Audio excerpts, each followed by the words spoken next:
একটা সম্পর্ক সেখানেই সুন্দর যেখানে বিশ্বাস, ভরসা, ভালোবাসা আর সম্মান আছে। আছে একে অপরের প্রতি শ্রদ্ধা, যত্নশীলতা আর দায়িত্বশীলতা।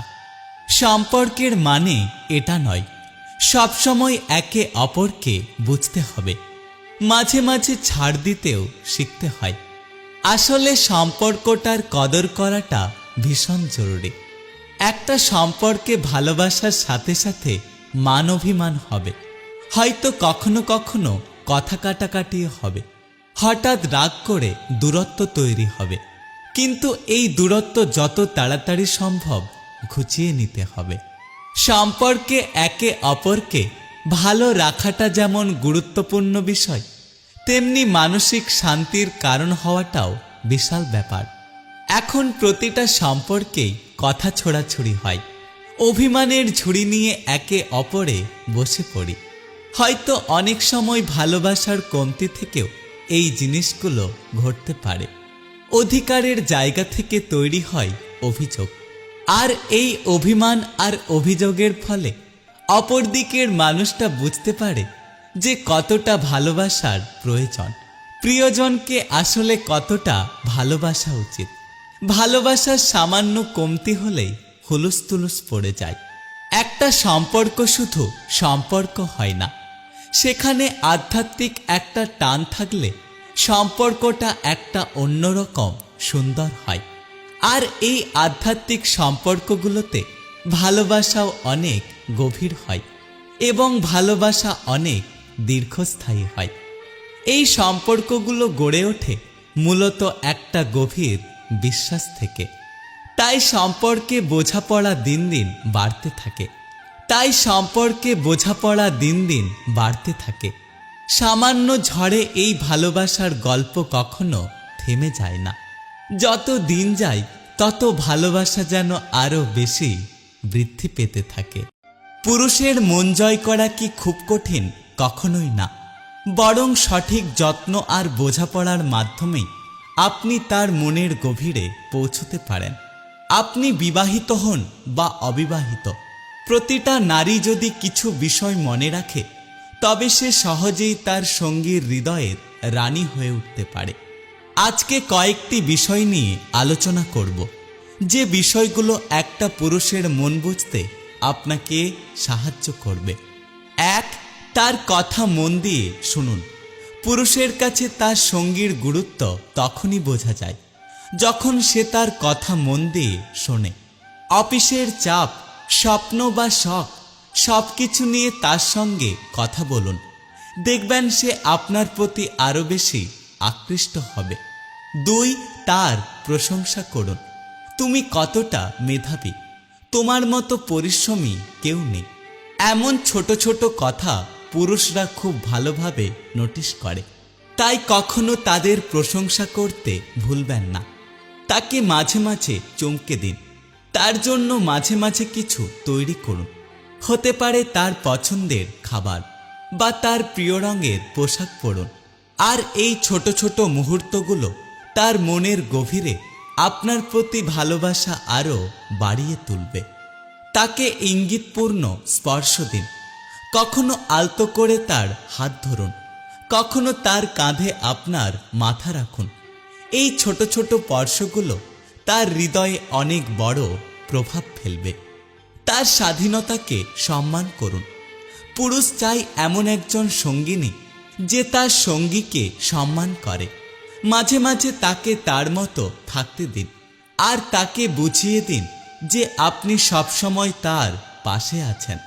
তার শখের অংশ নিন, তার প্রিয় খেলা বা শখের প্রতি আগ্রহী হন। যেমন সে যদি ফুটবল পছন্দ করে, তার সঙ্গে বসে খেলা দেখুন, কিংবা তার প্রিয় টিমটার জয়ে উল্লাস করুন। অন্তরঙ্গ মুহূর্তগুলোকে বিশেষ করে তুলুন।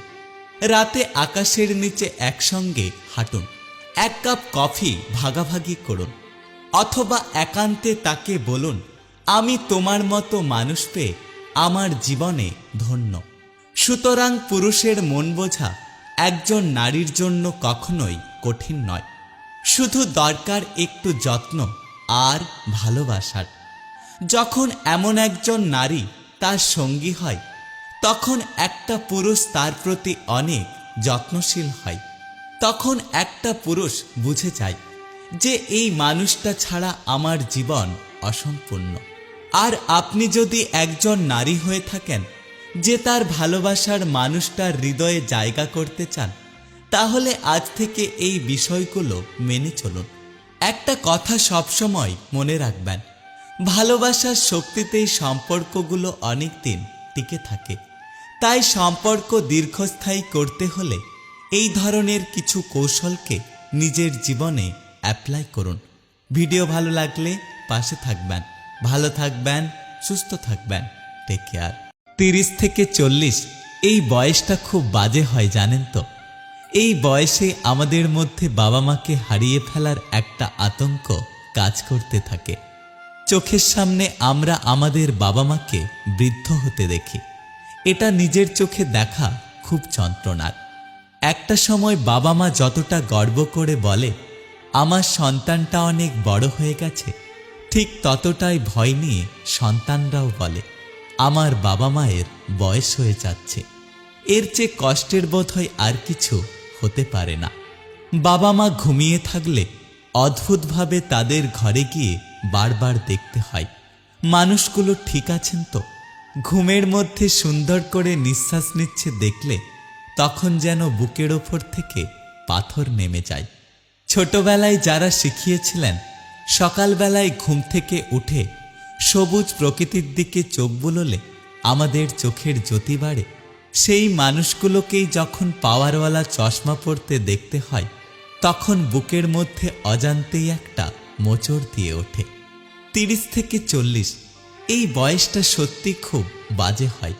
বাবা মায়ের হাই প্রেশার, একটু একটু করে তাদের ওষুধের কৌটো ভারী হতে দেখা, রোজ খবরের কাগজ কিংবা বই পড়ার জন্য চশমা খুঁজে বের করে দেওয়া, এগুলো আমাদের সন্তানদের ভীষণভাবে পোড়ায়।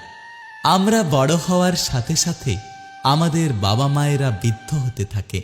এই যে চোখের সামনে নিজের বাবা মাকে একটু একটু করে বৃদ্ধ হতে দেখতে হয়, এই যন্ত্রণা বোধ হয় তাদের সন্তান ছাড়া আর কেউ অনুভব করতে পারবে না।